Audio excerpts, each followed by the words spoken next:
You know, New Orleans is one of those cities that it has its own unique culture and musical vibe that no matter what style of music you're playing, that just gets into the way, you know, you play. And it's a really embracing city, you know what I mean? Where everybody is basically very cool with, like, if you could play, then you're in the group, you know, so. It's also a very live music town. And you know, touring early on, we did a lot of shows with Rebirth Brass Band and Dumpster Funk and Galactic and people like that. That kind of like, you know, Rebirth would show up, they wouldn't have to sound check, and they would just turn the air in the room into electricity.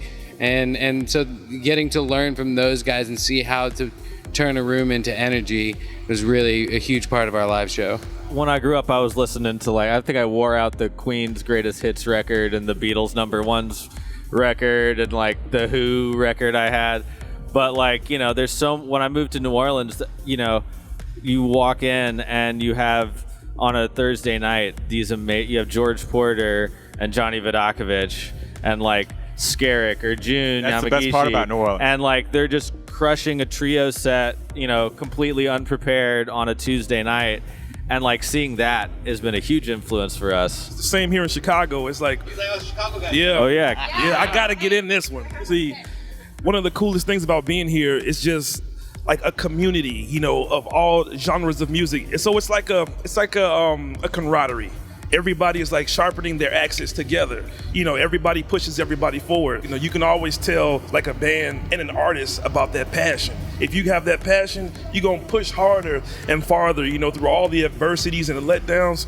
Well, we'd been writing for like, I think 4 years before we made that album. I mean, I feel like it's been our whole life because we all write. Well, you know what I mean? So. We had like 100 or 120 demos we were listening to when we were trying to make this album. So like, all of us write. We write together. We write apart. We basically like went through all the stuff we'd written in the past years since we'd recorded the previous album, and we picked what we all thought was the best and we're most excited about, and that's what went on the record.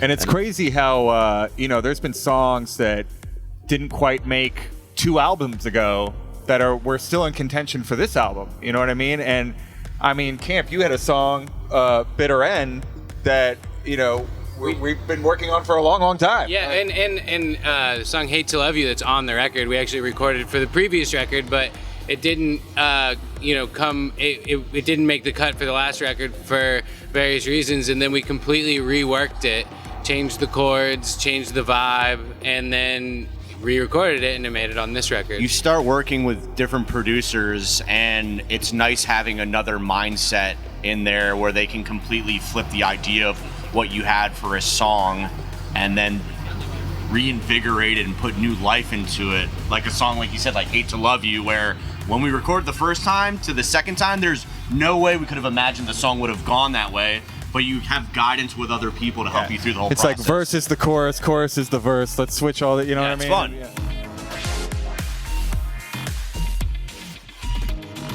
What's up, y'all? This is B.O.B. This is G-Eazy. I'm Mo. This is Julia Michaels. This is Logic. Make sure you subscribe to the Recording Academy channel.